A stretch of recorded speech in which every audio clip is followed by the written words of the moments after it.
Vous savez le prix que la France attache depuis l'origine de la crise irakienne à l'unité du Conseil de sécurité.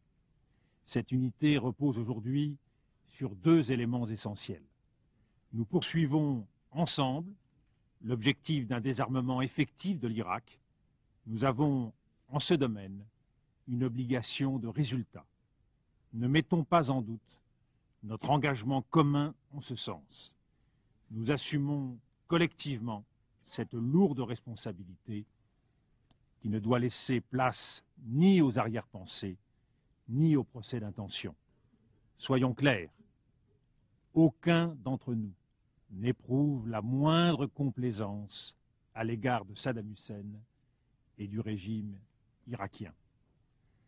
En adoptant à l'unanimité la résolution 1441, nous avons collectivement marqué notre accord avec la démarche en deux temps proposée par la France.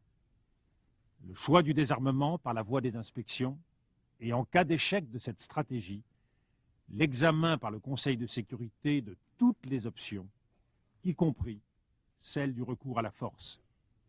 C'est bien dans ce scénario d'échec des inspections et dans ce cas...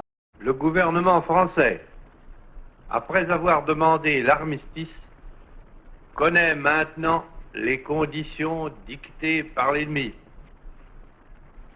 Il résulte de ces conditions que les forces françaises de terre, de mer et de l'air seraient entièrement démobilisées, que nos armes seraient livrées, que le territoire français serait totalement occupé et que le gouvernement français tomberait